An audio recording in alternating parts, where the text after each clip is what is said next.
Bonjour à tous, bienvenue pour cette nouvelle vidéo, le résumé de la 7e ronde du tournoi des candidats 2020. Vous vous rappelez, c'est ce tournoi qui va qualifier le challenger pour affronter Carlsen en fin d'année, si tout se passe bien, enfin on l'espère. Même sur ce tournoi, on a des doutes sur est-ce qu'il va se tenir jusqu'au bout, etc. Voilà, donc après les 6 premières rondes, eh bien c'est Jan Nepomniachtchi qui est en tête avec un point d'avance tout rond sur MVL et ensuite qui est détaché par rapport aux autres concurrents. Et aujourd'hui, 7e ronde, on a Maxime qui rencontre Jan Nepomniachtchi avec les Blancs. Si Maxime gagne, eh bien, il y aura égalité après les 7 premières rondes. Donc je vous rappelle que s'il y a égalité à la fin du tournoi aussi, il y aura des départages. Donc en tous les cas, MVL est dans la course, c'est à lui de faire l'exploit aujourd'hui. On va commencer par débriefer la partie entre Anish Giri et Alexander Grichuk. Allez, nous voici sur l'échiquier. Donc C4 de la part de Giri et E5. Alors on va dire, ça c'est une défense, une ouverture anglaise. Et ici c'est une sicilienne, on essaie de jouer une sicilienne avec les couleurs inversées ici. Donc c'est assez agressif comme coup par rapport à la variante symétrique plutôt avec le pion en C5. G3, donc l'idée, on en avait déjà discuté, mais ici c'est de contrôler le centre plutôt avec les pièces plutôt qu'avec les pions. Voilà. Voilà, c'est ça l'idée. Donc G3 de suite, C6, ça c'est ce qui est intéressant, c'est que le fou, une fois qu'il sera en fianchetto, on va taper directement sur les pions. Cavalier F3, E4. Donc ça, c'est encore une fois, c'est des variantes qui sont analysées et suranalysées ici. D5, C prend D5, Dame prend D5. Donc là, il faut juste faire un petit peu attention quand même à la tour ici qui est en prise. Mais bon, on voit bien que si on bouge le pion, de toute façon, on pourrait remettre le cavalier, mais il faut quand même faire attention ici. Voilà, cavalier C2. Maintenant, on voit qu'ici, si on pousse le pion ici, eh bien, tout simplement, on peut jouer F3. Et sur E prend D2, on peut prendre de 3 manières disponibles, mais les blancs ici vont s'en sortir un petit peu avec l'avantage, c'est-à-dire que une fois qu'il y aura la dame va être obligée de rejouer, ils vont gagner des tempos. Voilà. Donc ici, cavalier C2, cavalier F6, et du coup on gagne un tempo sur la dame en jouant cavalier C3. Dame E5, fou G2. Donc ici la dame a été déplacée assez vite. Ici elle est sur une case noire, mais bon le fou pour l'instant est un petit peu enfermé. Donc ici on a eu beaucoup de coups tentés, on a eu du fou E7, du fou F5, fou C5 également, donc voilà. Ici un coup un petit peu moins joué, mais on le trouve un petit peu plus de temps en temps maintenant, c'est cavalier A6. Donc l'idée est soit de renforcer la case D5, soit aussi de pouvoir passer de temps en temps sur B4. Voilà, le cavalier, bon, de toute façon, il faut bien qu'il sorte. Et ici, si on l'avait sorti en D7, il bloquerait un petit peu l'activité de ce fou. Petit roc, fou E7, cavalier E3. Donc là, ce pion vient gêner, hein, c'est-à-dire qu'ici, par exemple, dès qu'on va jouer D3 ou D4, eh bien ici, il va y avoir un échange de pions, on va se retrouver avec un pion D isolé. Mais les pièces blanches sont tellement bien disposées que de toute façon, le pion va pouvoir être échangé à terme et on va se retrouver sur une structure à peu près similaire. Ici, par exemple, au lieu de cavalier E3, si on joue D3, pardon, E prend D3, E prend D3, donc on a ce pion isolé D. Mais après, petit roc, D4, dame A5, on peut le pousser ici. Parce qu'on a déjà le cavalier, la dame et le fou. Et on vient se débarrasser tout simplement de ce pion isolé. Et c'est même les noirs qui se retrouvent avec un pion dame isolé. Fou E3 par exemple, tour D8, fou D4, on vient bloquer le pion et ensuite l'attaquer. Bon voilà, c'est une partie à jouer ici, on a les trucs habituels, c'est-à-dire que les noirs ont pion isolé, donc les finales sont mauvaises pour les noirs, mais en revanche, l'activité du jeu de pièces des noirs va être favorable. C'est pour ça que cette position sera à peu près équilibrée. Ici les blancs jouent cavalier E3, et H5, de nouveau, on l'a vu plusieurs fois, hein, ici on a le fianchetto qui est joué, donc ici on vient créer des faiblesses sur la colonne H. Surtout que l'idée, sûrement, de Grichuk, c'est de jouer grand roc. D4, E prend D3, E prend D3, voilà, on se retrouve dans la fameuse position. Dame D4, alors pourquoi Dame D4 on vient stopper un petit peu le pion ici, et surtout c'est sur le déplacement du cavalier par exemple, Grichuk veut essayer d'échanger les dames via G4, et auquel cas, si par exemple il y a un échange de dames, on reprend du fou et on peut faire grand roc. Cavalier C2, dame G4, fou F4, finalement Giri ne veut pas échanger les dames, mais c'est Grichuk qui le fait. Donc on vient mettre du carburant derrière le pion, et ensuite on va pouvoir réussir à le pousser, parce que de toute façon, on a le cavalier, le fou, et on a également le pion. Donc ce pion isolé va être échangé de toute manière. Fou G4, tour D2, le tour était attaqué. Grand roc, on vient encore faire pression sur le pion, mais là on peut venir le pousser. Cavalier C7, au final on vient bien contrôler la case D5, mais les blancs ils sont suffisamment de fois, donc cavalier E3, ouais, ils y sont suffisamment de fois. Une fois qu'ils vont jouer le cavalier ici, ils y sont, voilà, 4 fois. Et ici on y est 1, 2, 3, 4. Donc il y aura des échanges massifs ici sur cette case. Fou E6, il renforce encore, mais il pousse quand même sur D5. Cavalier prend, cavalier prend, cavalier prend. Donc là, après cet échange massif, on se doute du résultat de la partie globalement, à part s'il y a quelques petites tactiques, mais cavalier C5, fou prend D5. Tour prend D5. Alors là, ça peut être surprenant. Au prime abord, mais ici, quoi qu'il arrive, la qualité, on va la récupérer. Si par exemple ici, on joue C prend D5, et bien ici, fou H3, comme la diagonale ici est prise, et qu'on ne peut absolument rien mettre devant, hein, si on met le pion, bien sûr, on prendrait. Donc de toute façon, on est obligé de remettre la tour en D7 ici. Et après tour C1 échec, le roi vient derrière sa tour, fou D7, roi prend, tour C7, et on vient récupérer le pion. Voilà, c'est toute la variante qu'avait calculée Anish, c'est-à-dire qu'ici on vient temporairement donner le pion, on va le récupérer sur B7. Et donc, du coup, Grichuk ne reprend pas du pion, mais reprend directement de la tour. Et après cet échange, on a un pion isolé au centre. Tour C1 échec. Donc, on peut décemment pas aller là de toute manière. Voilà. Donc, roi D7. Sur roi D8, on avait exactement la même chose. De toute façon, il peut pas défendre les deux pions, donc il y aura un pion qui tombe. Et ensuite, c'est même dangereux parce qu'on se met sur l'enfilade. Donc plutôt roi D7 tout de suite. Mais là, on sent bien que les fous sont de couleurs identiques. On sent bien qu'il va y avoir des échanges massifs. Donc là, ici, c'est au tour des blancs d'avoir un pion de plus. Mais après tour C2, si on veut jouer et défendre, qu'est-ce qu'on pouvait jouer ici si on pense défendre par ici, on vient attaquer à la fois sur le pion et sur la tour. Donc ici, de toute façon, on aura récupéré un pion. Et même les noirs ici sont peut-être un peu mieux dans cette position. Donc ici, les blancs laissent le pion. Fou E3, ils viennent stabiliser un petit peu leur structure.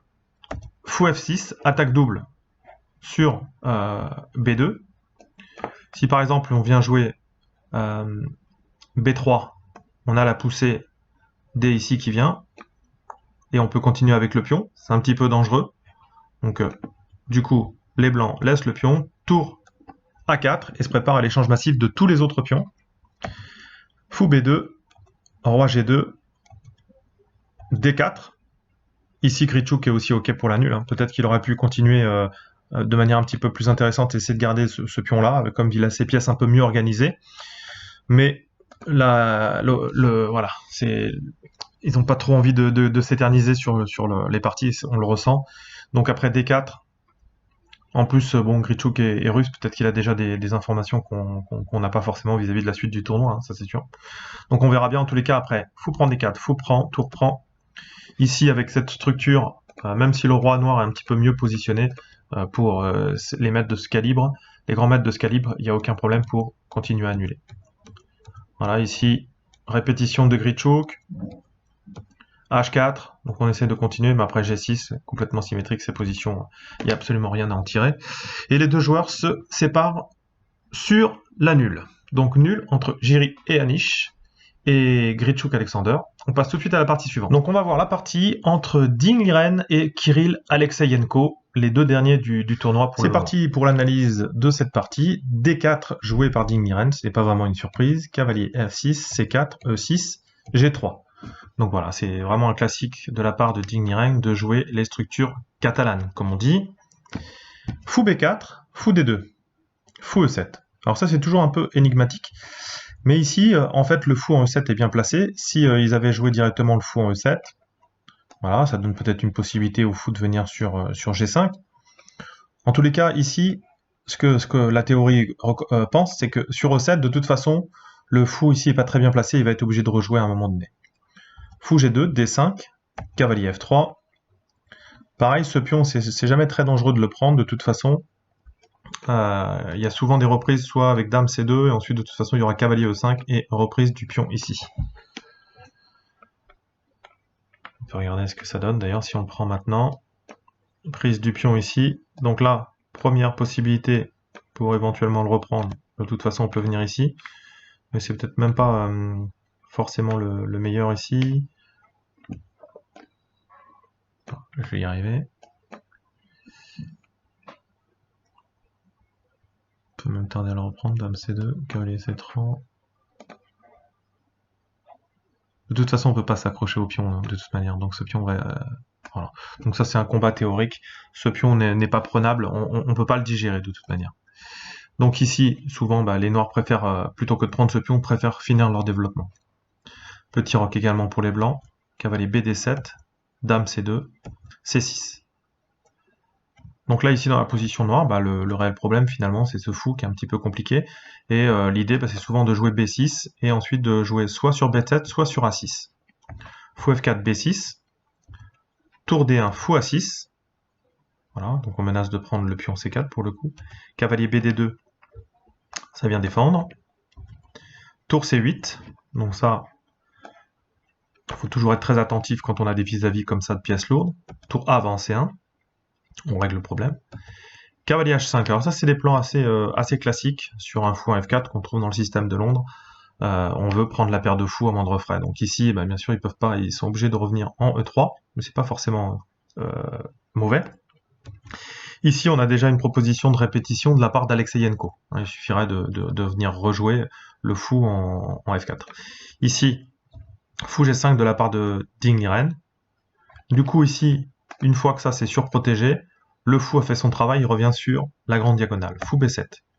Cavalier E5, on y vient. Et ici, après l'échange, fou E7, dame E7. Et il faut protéger ce pion ici. Donc on l'a avec cavalier F3. F6. Donc les noirs contre-attaquent directement le centre, le pion en E5. Et c'est le bon plan ici. Ça donne un petit peu d'activité, le cavalier revient. Et l'idée, ce sera à terme de pousser ce pion E, ou au moins du coup d'avoir un petit peu d'activité. Fou H3, donc justement le pion on ne peut pas le pousser tout de suite, parce qu'il y a la tour derrière. Tour C20, E8. Voilà. Pendant la partie, les commentateurs ont vu que peut-être avec cavalier E4, le cavalier avait un petit peu plus d'activité, et peut-être ça aurait été un petit peu plus intéressant. Parce que ici la dame est obligée de venir en E4. Le centre noir est assez intéressant, le cavalier... il ne peut pas être délogé facilement pour le moment. Donc ici, les noirs sont complètement OK dans cette position. Tour C8, tour C20 en E8 de la part des noirs. Dame A4, finalement, on y vient. Bien joué sur les faiblesses de l'aile dame. C5. Donc ici, on a une belle conception de la part d'Alexeyenko. Parce que ici, sur prise du pion, ici, et après Dame C7, en fait, les noirs ont énormément de compensation pour le pion, dû à la mobilité justement des pions centraux et du mauvais placement de la dame ici. Par exemple, si on veut faire jouer la dame, et bien après D4, on commence à avoir un petit peu le pion qui vont pouvoir avancer. Et ici, les noirs ont d'ample compensation pour le pion. Alors c'est difficile à voir, hein, je l'accorde, mais ici on l'a quand même semi-ouverte. L'attaque va être intéressante et elle vaudra de toute manière un minimum un pion. Dame C2, E5, cavalier H4, donc pour commencer à venir sur la case F5, G6, A3. Ici les noirs sont légèrement mieux dans cette position. Voilà, encore une fois, c'est assez difficile à admettre, mais la position est vraiment prometteuse pour les noirs. Donc Ding Liren n'est pas tenté par le pion A7, et vient plutôt contre-attaquer directement à l'aile dame. B4, C prend B4, et là on arrive à une position qui semble extrêmement dangereuse pour les blancs en tous les cas. Il prend le pion maintenant, cavalier E4, dame B6 laisse le pion, cavalier C3, on enlève la tour parce qu'on ne veut pas perdre la qualité. D prend C4. Donc on a les deux pions qui sont passés ici. Ça c'est protégé, tout se protège.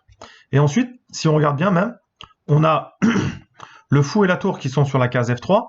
Et on peut directement prendre par exemple ce pion, parce qu'on sait qu'on récupérera le cavalier dans la foulée. Donc position assez dangereuse. A3, mais Digniren a tout calculé. Ici par exemple, si on joue sur cavalier E2, tour E2, fou prend F3, tour prend E6. Voilà. Le problème, il est sur l'intersection avec E6 ici. Donc dame G5, tour C va en 1, on double sur la colonne D, tour B8, la dame est attaquée, dame D4. Voilà, tout ça, c'était une variante très difficile à calculer, que Digniren a bien calculé pour pouvoir jauger de cette position. B prend A3, tour 6 va en E3, et ici, on menace de toute façon de prendre le pion sur échec. Donc en fait, par exemple, si on va pousser, on essaie de pousser A2, et bien ici, tout simplement, on va avoir C4, échec, on va récupérer le pion A2. Et si on joue sur la poussée du pion, avec tour A8, et bien ici, on reprendrait en C4. Voilà, et on vient stopper, on vient bloquer. Et les noirs les blancs ont suffisamment de pièces pour stopper ce pion, et la position sera équilibrée ici. Et voilà, Digniren quand même avait calculé tout ça dans cette position très dangereuse. Fou D5. Dame prend, pion prend. Donc finalement maintenant, bah, c'est les blancs qui ont le pion, un petit peu éloigné. Cavalier E2, on le joue maintenant. Tour prend F3.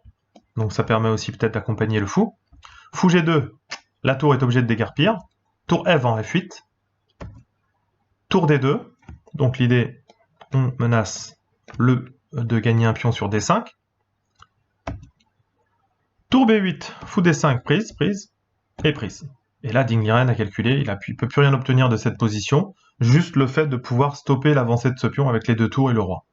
Tour C2, tour C8, roi F1, C3, roi E2, tour B7, tour D3. Donc on menace de prendre le pion ici. Donc obligé de défendre d'une, voilà, soit tour B2, mais même... voilà, même un échec ici sur E7, le roi reviendra ici, donc il n'y a rien à en tirer. Donc on ne veut pas perdre le pion. Et puis ici, ils ont poursuivi. Pardon, on ne veut pas perdre le pion. C'est-à-dire qu'ici, petite subtilité, tour B2, bien sûr. S'il y a une prise ici, la position est favorable au noir. Voilà, roi D3. Prise ici. Voilà, le pion en plus. Donc même si peut-être qu'il y aura des chances d'annuler ici dans cette position, le pion est vraiment très très loin, et puis le pion de plus. Donc ici, impossible de reprendre. Donc c'est tour B2 qui a été joué, et après roi D1, tour B1 échec, roi E2, tour B2, roi D1, tour B1. Kirill voit bien qu'il ne peut pas obtenir plus que la nulle, qui est déjà un bon résultat, mais finalement qui arrange aucun des deux adversaires, vu qu'ils resteront derniers à l'issue de la moitié des matchs, des 7 matchs sur les 14 qu'il y a dans ce tournoi des candidats. On passe tout de suite à la position suivante. Allez, on passe dans la partie entre Wang Gao et Fabiano Caruana. Donc là, ici, on se faisait pas beaucoup d'illusions parce que les deux joueurs, après E4, E5, les deux joueurs sont des spécialistes de la défense russe, la défense Petrov.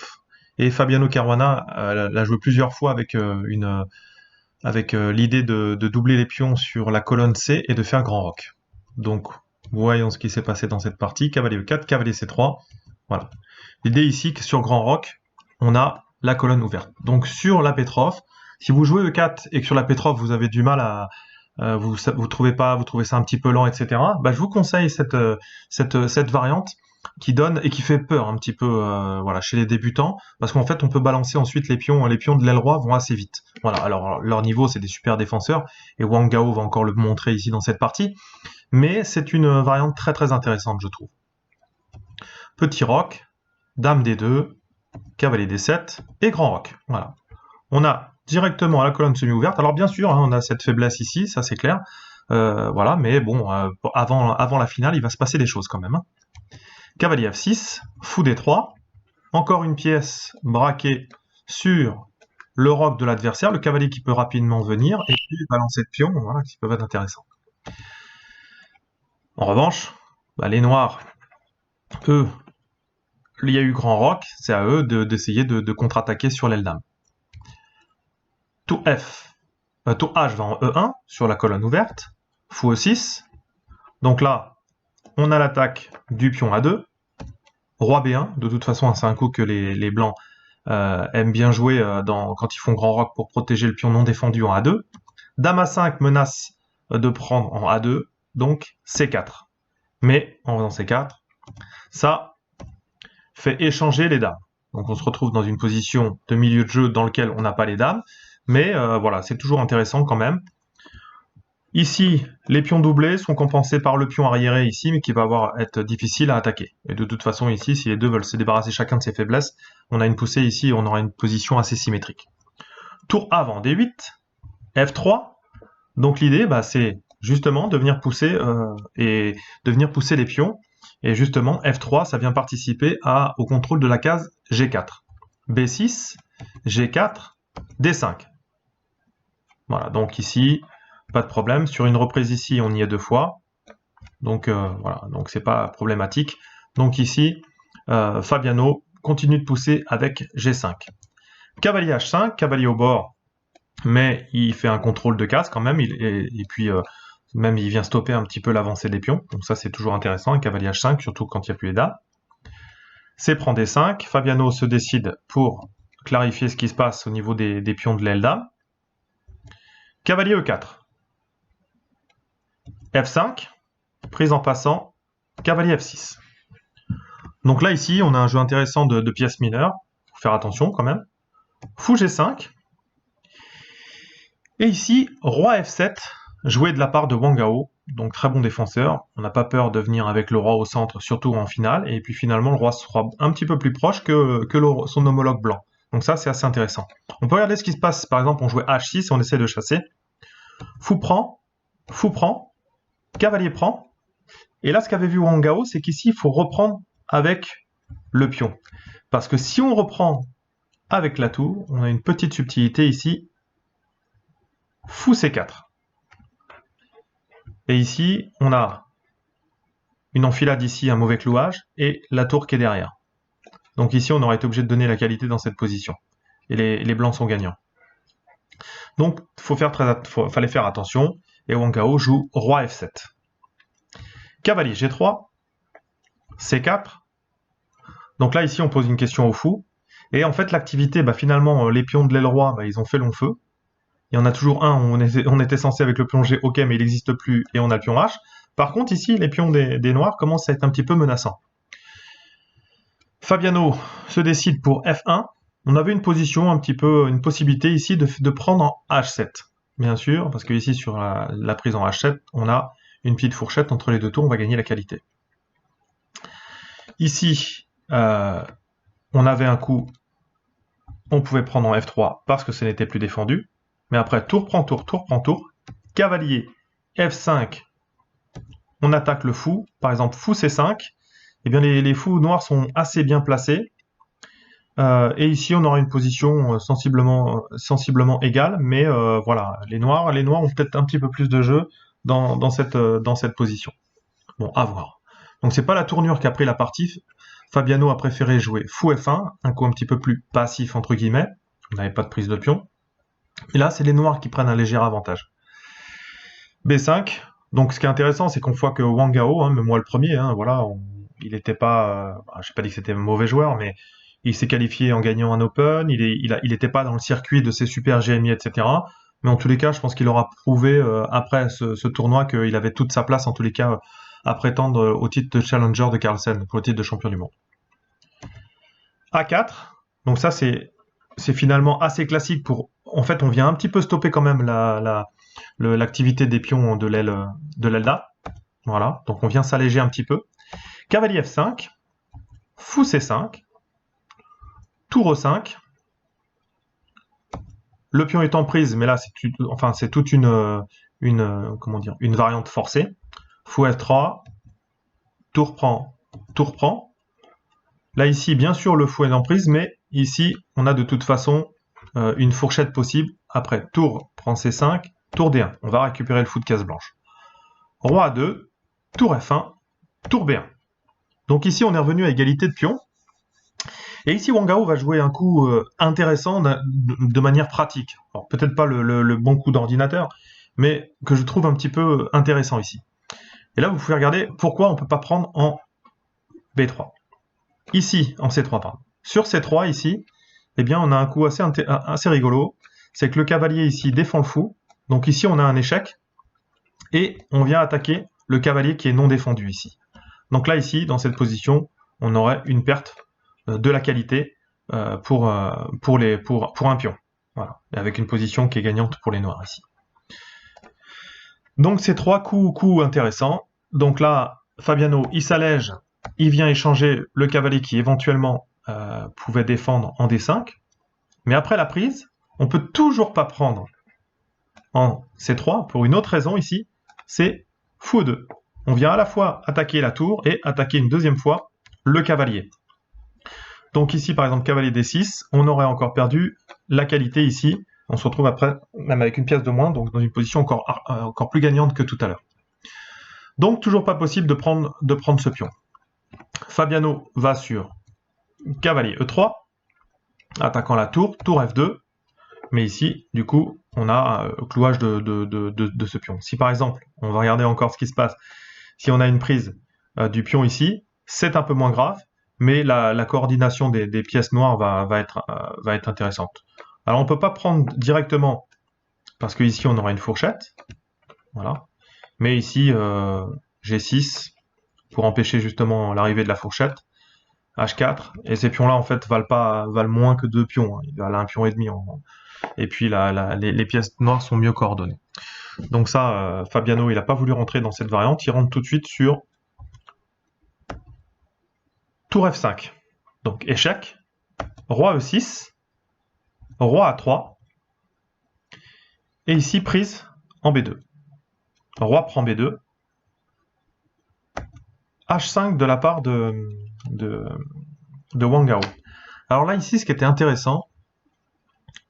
été intéressant, bah, c'est ici de prendre sur C2. Ici, parce qu'on a cavalier prend, et on se retrouve avec directement un pion de plus. Mais c'est presque similaire à la partie, et ça, de toute façon, ils savent que, de toute façon, il y a le pion tour, une fois qu'il y aura un échange d'un pion, il suffit de sacrifier la pièce récente contre le pion, et puis ça sera nul. Donc ça, ils ne voulaient pas rester là-dessus. Mais au lieu de prendre, après tour C2, peut-être que le mieux, ou pas le mieux, mais ils avaient une autre possibilité, c'était de jouer roi B3, ici de laisser le cavalier, et de se retrouver ici dans une position tour contre tour et fou. Alors cette position, ils la connaissent bien sûr, il faut la jouer encore, hein, parce qu'il y a bien de petits pièges, mais Fabiano n'aurait pas voulu rentrer de toute façon dans cette variance qui était un petit peu piégeuse. Mais peut-être que c'était le plus intéressant quand même pour Wang Gao à tenter.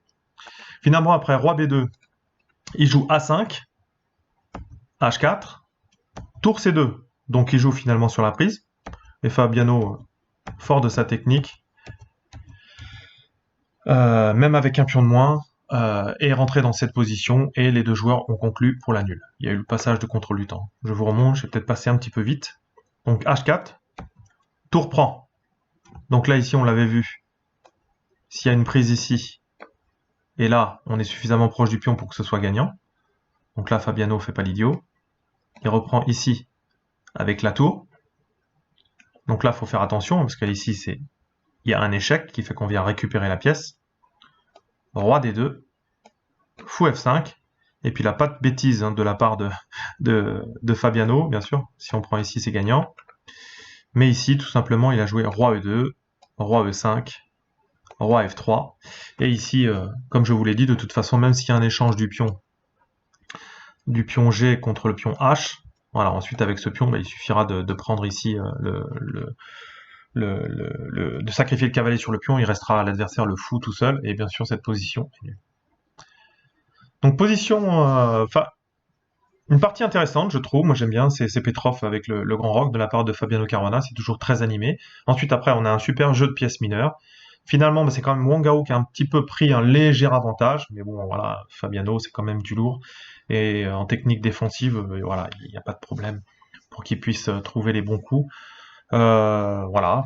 Partie très intéressante. Donc après les 3 nuls, on va voir, c'est ce qui nous intéressait, le résultat de la partie entre Maxime et Yann. Et il serait de bon ton que Maxime gagne. Donc on passe sur l'échiquier dans la partie entre Maxime et Yann.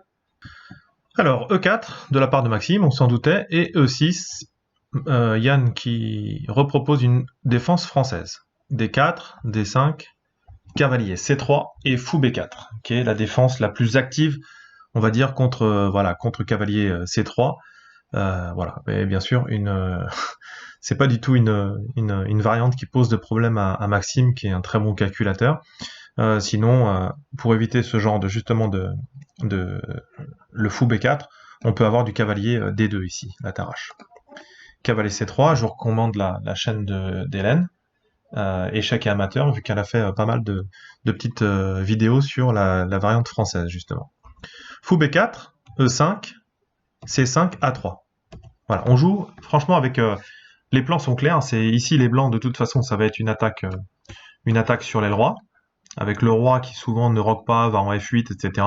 Et les noirs, une attaque à l'aile dame, et on vient jouer justement sur ce pion difficile. Et puis le fou ici qui a du mal le fou de case noire qui a du mal à bouger et qui est le mauvais fou ici. Voilà. Donc, cavalier E7, H4, tout ça c'est du connu, hein, je vous le dis de suite. On vient, du coup, comme on veut attaquer à l'aile roi, on vient prendre encore de l'espace avec le pion H, c'est pourquoi pas ramener la tour. Dame C7, H5, H6, on vient quand même pas trop loin, on stoppe. Tour B1, on prend la colonne semi-ouverte. B6, donc ça c'est pas le coup le plus joué, d'accord, mais bon, après Yann, on se doute bien qu'il a dû travailler avec son équipe sur ce genre de variante. Et c'est Maxime quand même qui va rentrer ici directement sur Dame G4, Tour G8. Voilà, faut bien défendre ce pion. Alors de temps en temps, on a des variantes où, bon, voilà, pas quand on a poussé le pion H, mais dans ce genre de variante, on va laisser le pion G et pendant le temps qu'on va faire des attaques sur l'aile dame. Fou B5, Roi F8. Voilà, donc de toute façon, voilà, on se demande comment il a roqué. Assez intéressant. Fou D3. Donc l'idée c'est de faire des roquets, et maintenant on a la pièce bien positionnée sur l'aile roi. Donc on ne peut pas la laisser ici.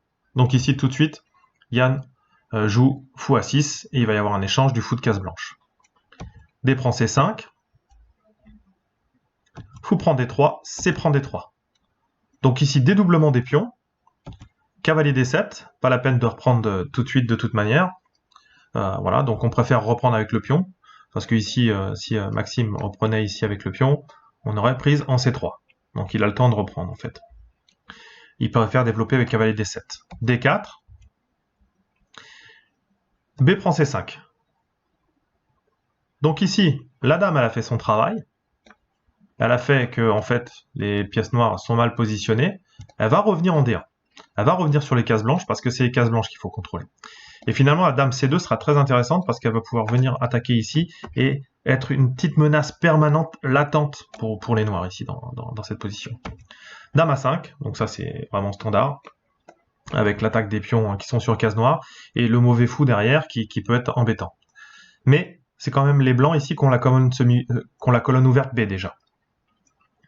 Fou D2, donc on vient protéger et ensuite l'idée pour les blancs, c'est de jouer cavalier F3, Dame C2, et puis peut-être pourquoi pas faire petit roc. Tour B8, on vient contester tout de suite la colonne B. Cavalier E2. Donc ici, s'il y a un échange, bon, on va voir ce qui s'est passé. Et ici, Yann prend une décision très importante, c'est le blocage C4. Alors c'est un blocage thématique ici, effectivement, parce que du coup, le fou devient vraiment mauvais, on a du mal à l'activer. Mais ici, quand même, le placement des deux cavaliers ici et des tours fait que la position est pas très très bonne pour Yann. Peut-être qu'ici, il aura dû donner un petit peu d'air en sacrifiant, n'importe quoi, en échangeant une paire de tours. Et ici, Dame A6, on vient jouer, on empêche momentanément le petit roc. Donc là, je vais vous donner une petite variante qui aurait pu être jouée. Tour H3, l'idée c'est de pas roquer et ensuite de venir un petit peu créer des menaces face au roi ici. Mais après tour H8, donc on évite que la dame pénètre sur H7, comme je vous le disais. Fou C1, roi G8, tour G3, cavalier F5, attaque la tour. Voilà. Le cavalier ici défend, donc voilà, peut-être que le meilleur c'est de répéter la position. La case Les cases ici sont bien contrôlées par les noirs, avec le cavalier ici. Donc peut-être qu'il aurait dû se donner un petit peu plus d'air comme ça, même si il jouait que pour un seul résultat, la nulle. S'il prend une décision donc très importante, de bloquer, mais ici, Maxime va vraiment très bien jouer le coup pour améliorer sa position. Donc petit roc. Maintenant, l'idée de l'attaque à l'aile roi, elle n'est pas tout de suite. Finalement, normalement, c'est les blancs qui ont un avantage à l'aile dame, mais c'est ici que Maxime va jouer, justement, pour stopper un petit peu le contre-jeu. Et une fois que ça sera stoppé à l'aile dame, et que les noirs n'auront plus rien, eh bien l'idée, ça va être de pousser le pion F et les pions face au roi, qui sera mal positionné et pas en sécurité du tout, et toujours la tour mal placée. En fait, cette tour mal placée, pour l'instant, elle n'a aucune activité sur la position. Ce qui fait que les noirs, ils jouent presque avec une tour de moins, entre guillemets. Tour B6, dame C2. Donc voilà, tout à l'heure on l'avait sur l'échange, mais quoi qu'il arrive, en C2, elle vient toujours poser problème ici avec cette pénétration dans le camp de l'adversaire, entre guillemets. Tour H8, il vient régler le problème. A4. Donc A4, encore une fois, on vient protéger le pion avec la dame qui joue à la fois en défense à l'aile dame et à l'attaque à l'aile roi. Et ici, on commence à se donner le chemin pour échanger le mauvais fou contre un des cavaliers de l'adversaire. Roi E8, tour B4.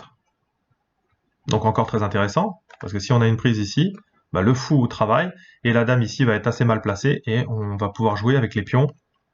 Le fou va pouvoir naviguer, on va mettre la tour derrière, et toujours cette tour qui joue pas en fait. Donc ça bien sûr, Yann n'a pas pris, il joue cavalier C6, attaquant la tour. Et c'est là qu'est toute la conception, c'est qu'ici on a encore un sacrifice de qualité positionnelle. Ici, Maxime joue sur ce qu'il avait décidé, c'est-à-dire il joue sur F4. Et l'idée après, prise, la dame obligée d'aller en A6, B5, obligée de se placer en B7 ou en C8, et ici on a toujours la possibilité de jouer F5. La dame blanche, elle est intéressante sur les cases blanches, le fou, eh bien, il va pouvoir naviguer sur les cases noires, et le cavalier va pouvoir bondir et venir se joindre à l'attaque. Donc ici, très bon calcul de la part très bonne estimation de la position de la barre de Maxime, parce que ici, ils sont positionnellement meilleurs. Donc bien sûr, pas de problème pour Nepo, qui du coup, après avoir attaqué, revient en E7. De toute façon, elle n'a plus grand chose à faire. Tour F va en B1, on vient doubler sur la colonne B. F5, quoi faire? Pas beaucoup d'autres alternatives, hein. Ici, il vient bloquer, mais ça permet un levier avec G4. Parce que sur toutes les prises, eh bien, on aura la dame qui va rentrer.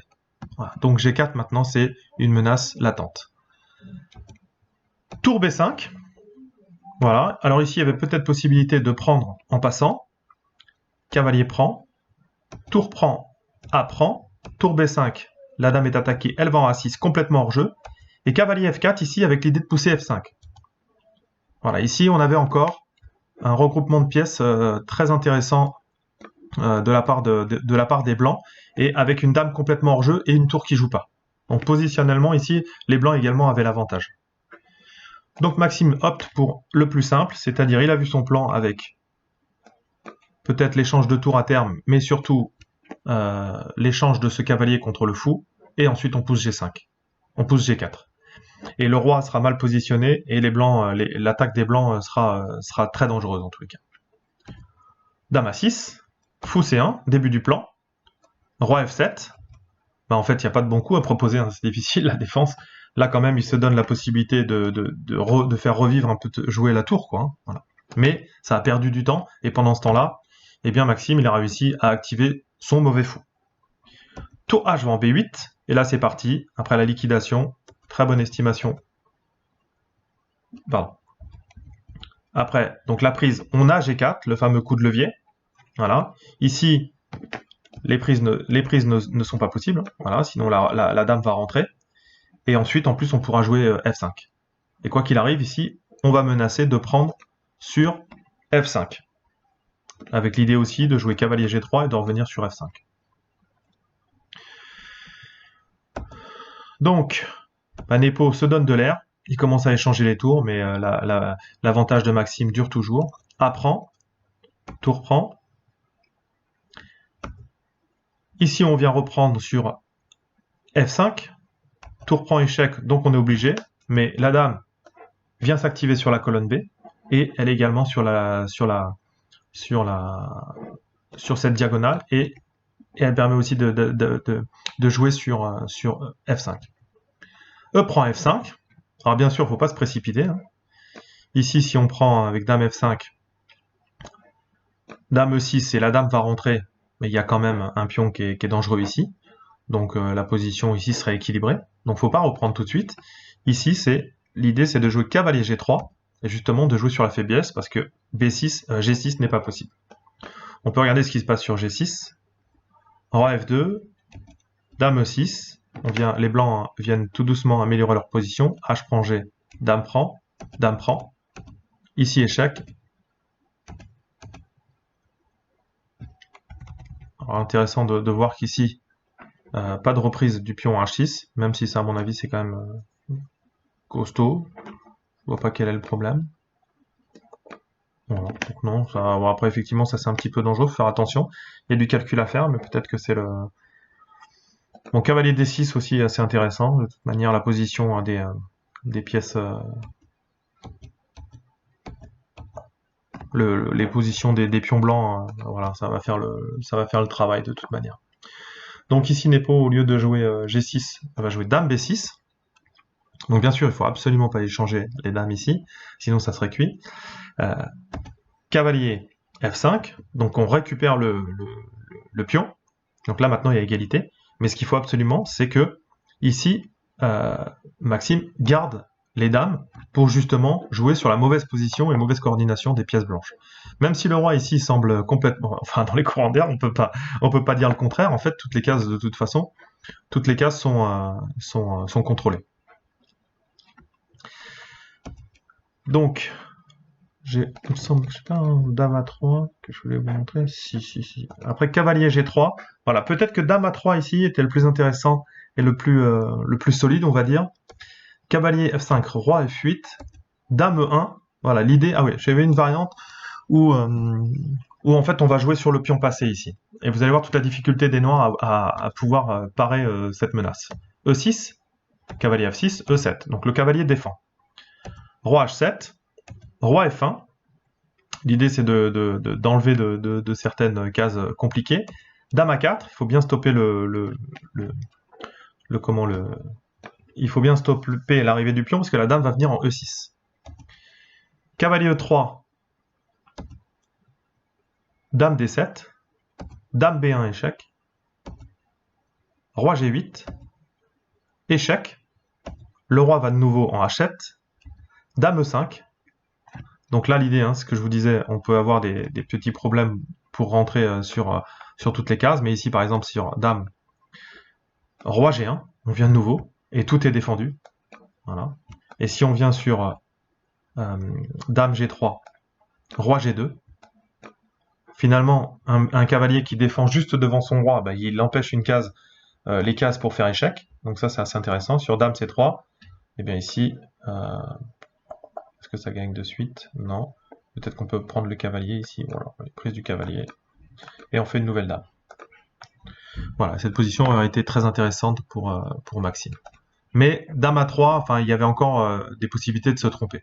Donc dame A3 peut-être qu'elle était plus solide. G6 n'était pas possible, donc dame B6 de la part de Yann. Maxime joue pour l'échec, roi F8, dame A1. Voilà. Donc les pièces, encore une fois, les pièces blanches sont beaucoup mieux positionnées. Dame E6, voilà, donc je pense que Nepo commence à voir que de toute façon le gain, la partie lui échappe. Donc il joue pas le plus précis, mais dame E6, ça a le mérite quand même d'attaquer le cavalier. Cavalier G3 trouvé par Maxime. Dame G4 et roi G2. Et on revient un petit peu comme je vous le disais tout à l'heure, c'est-à-dire qu'un cavalier qui est devant et qui empêche comme ça l'attaque frontale de la dame, eh bien ça vient empêcher également les cases d'échec. Dame F4, prise du pion. Mais prise du pion A7, donc on n'a plus de problème avec le pion passé éloigné. Mais ici le cavalier est en prise, donc roi E7. Échec, roi D8. Ici, le cavalier est cloué et on menace de jouer E6. G5. De toute façon, c'est déjà perdant. G5 a été joué par Yann. Prise en passant. le pion vient en H5, G7. Et ici, on a un abandon de la part de Jan Nepomniachtchi. Si par exemple on veut stopper l'avancée du pion, dame prend G5, on peut jouer dame F8, cavalier prend, et on a une nouvelle dame sur la position. Et qu'est-ce qu'on peut jouer également? Si on reprend pas, par exemple, qu'on joue roi E7, eh bien ici on va faire une deuxième dame. Et là c'est plus un cavalier qu'on a d'avance, mais une dame. Donc voilà, abandon de la part de Jan Nepomniachtchi. Donc une belle partie de Maxime. Je suis vraiment content pour lui parce que finalement il n'avait pas réussi à se qualifier pour les candidats et on a parfois incriminé son mental. Hein. Il a fait souvent deuxième. Donc voilà, et ça lui a coûté d'ailleurs la qualification pour les candidats. Il se retrouve là par des concours de circonstances malheureux, mais en tous les cas il est là. Et après la moitié des matchs, donc 7 rondes, il fallait qu'il gagne avec les blancs contre Jan Nepomniachtchi qui était en tête, et il le fait.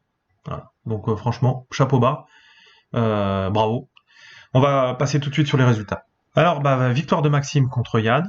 Toutes les autres parties sont nulles, entre Fabiano Caruana, Wang Gao, Ding Liren, Alexeyenko, Jireanish et Grichuk.